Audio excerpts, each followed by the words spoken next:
This was so refreshing to watch. Just last month, when Duke University invited comedian Jerry Seinfeld for a commencement speech, Jerry took a subtle jibe at university students that had forgotten the importance of growing a thicker skin to have a sense of humor, as well as some of the protests that risked disrupting his entire speech. Before I show you what he said that fits so perfectly, take a look at some student protests and walkouts that happened against the current ongoing conflict in the Middle East.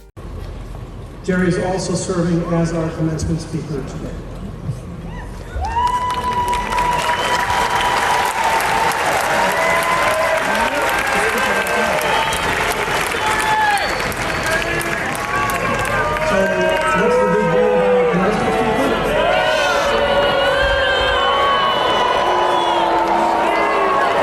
And that's what introduced an air of unease before Jerry even spoke, because he's no stranger to having his events and comedy clubs disrupted by protests in the last few weeks. That's despite the fact that Jerry throwing his weight behind one side in the current conflict does not mean that he doesn't feel the plight of innocent people on the other side. In fact, he said before about the protests that they don't seem to understand that as comedians, we really don't control anything. For Duke University, it's a protest that could have fully disrupted the entire event if it was larger, and the university spokesperson Frank Tramble released a statement afterwards saying, quote, "We respect the rights of everyone at Duke to express their views peacefully without preventing graduates and their families from celebrating their achievement." Now you understand the air of discomfort that had enveloped the event attended by thousands of people right before their star guest, Jerry Seinfeld, spoke, and that's what makes what we see here so important. Privilege is a word that has taken quite a beating lately.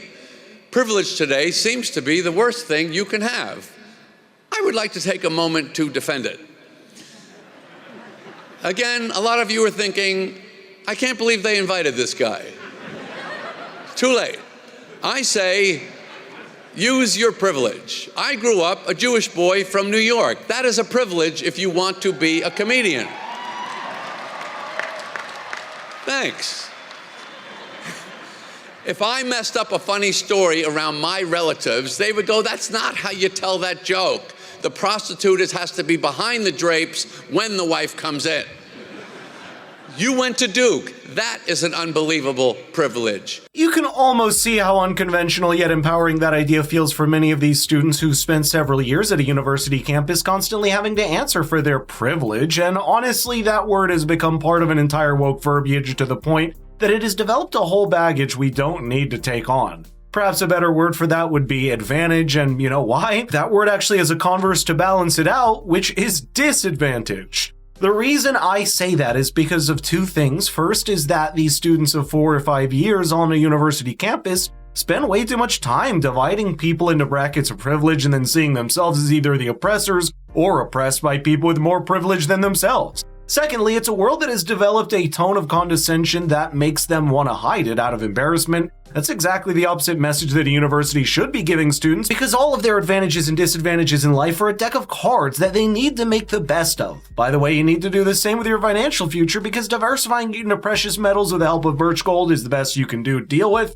So click the link in the description or text the word FFIRA to 989898 to get started. I think Jerry Seinfeld's core message about making the best of your privilege flips the students' conception of it and makes them realize that there's power and motivation they can draw from it. My point is we're embarrassed about things we should be proud of and proud of things we should be embarrassed about. On my staff in the 90s, we had a lot of Harvard guys. They were fantastic, but I could never understand why these guys were so embarrassed about being from Harvard. They would never talk about it. They would never mention it.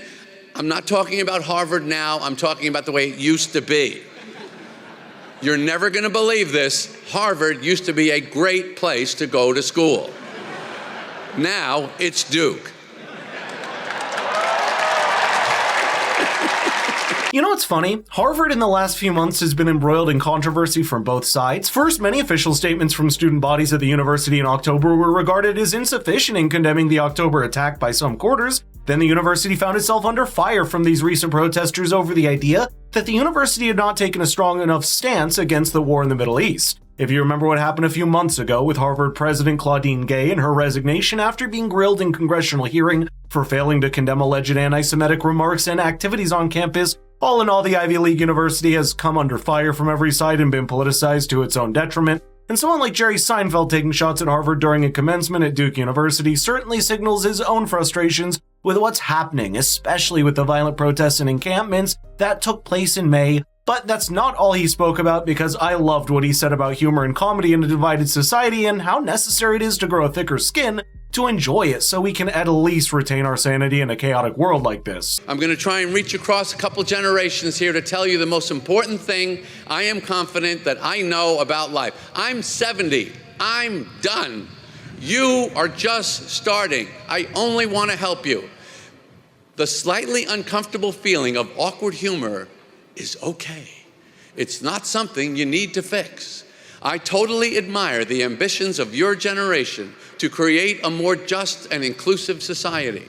I think it is also wonderful that you care so much about not hurting other people's feelings in the million and one ways we all do that every second of every day. It's lovely to want to fix those things, but, all caps, but, what I need to tell you as a comedian, do not lose your sense of humor.